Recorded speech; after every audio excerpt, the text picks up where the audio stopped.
Écoutez, je vais vous dire un truc qui est vrai, ok? C'est très important pour vous de publier votre mémoire de santé publique. Je répète, c'est important pour vous de publier votre mémoire de santé publique. Alors, vous savez, lorsque vous rédigez votre mémoire de santé publique, cela marque généralement l'aboutissement à un parcours académique. Donc, ça dit que vous avez fait un investissement personnel.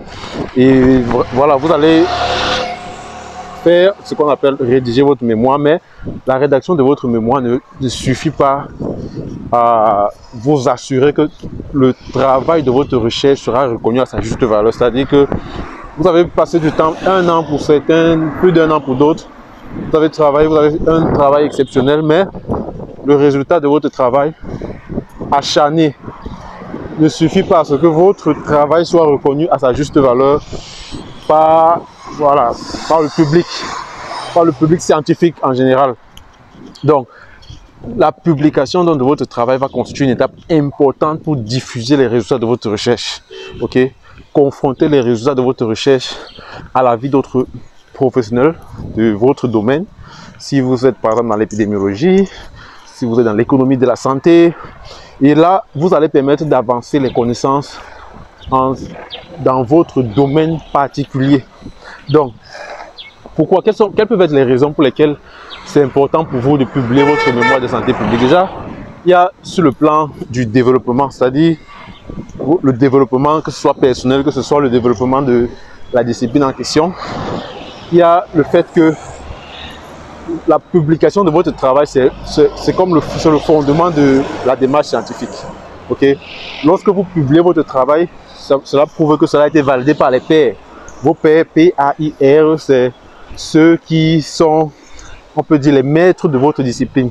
Donc, soumettre votre travail va demander à ce que vous soumettiez cela à l'évaluation critique d'autres experts, ok, des experts de votre domaine. Si vous êtes dans la santé publique, c'est les experts de santé publique qui vont analyser votre travail, ok, et ce qui va garantir la qualité et qui va attester de la rigueur méthodologique que vous avez utilisée pour faire votre publication. Donc, ça c'est une raison, cela prouve que votre travail a été validé par les pairs. L'autre raison, c'est que cela va permettre d'inscrire votre travail dans un processus cumulatif des connaissances. C'est-à-dire que vous allez démontrer que les connaissances que vous avez produites grâce à votre travail sont des connaissances qui vont s'ajouter à d'autres qui étaient présentes et montrer en quoi est-ce que vous apportez un avancement à la science, quoi. Donc, la publication de votre travail va permettre d'intégrer les résultats de la recherche dans le corpus existant des connaissances liées à votre domaine. Et ça, c'est assez important. Je ne sais pas si vous réalisez ça, le fait que vous faites votre mémoire, mais vous êtes parvenu à apporter quelque chose de nouveau qui n'existait pas. Ok? Et grâce à vous, on aura des informations supplémentaires sur un sujet donné. Également, il y a le fait que lorsque vous avez publié votre travail peut être reproductible et vérifiable. C'est-à-dire que si vous avez obtenu un certain résultat, en publiant votre travail, donc en mettant cela de manière publique, d'autres personnes peuvent essayer de vérifier si votre travail a vraiment été fait et donc attester de l'authenticité de votre travail. Alors, quels peuvent être les bénéfices pour vous les chercheurs? Quels peuvent être les bénéfices pour vous qui décidez de publier votre mémoire? C'est d'abord la reconnaissance académique. Lorsque vous publiez votre travail, ça augmente la crédibilité de votre travail, de vos résultats.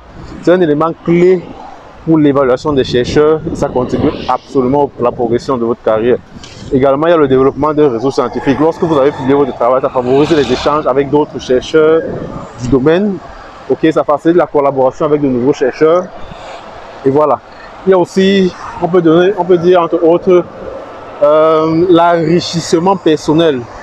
Je vous assure, lorsque vous savez que votre travail a été publié, surtout lorsque vous êtes encore au début, ou alors lorsque vous venez de publier votre travail, c'est véritablement un enrichissement personnel. C'est-à-dire que vous avez le sentiment d'avoir contribué à quelque chose de positif, voilà, quelque chose de vraiment positif, ce qui permet de développer vos compétences, en rédaction scientifique, Voilà, c'est-à-dire vous pouvez être expert par exemple en santé publique, mais vous n'avez pas forcément pas de connaissances en rédaction scientifique, mais en essayant de publier votre travail, ok, ça va vous permettre de développer des connaissances en rédaction scientifique. Comment est-ce qu'on écrit un article scientifique?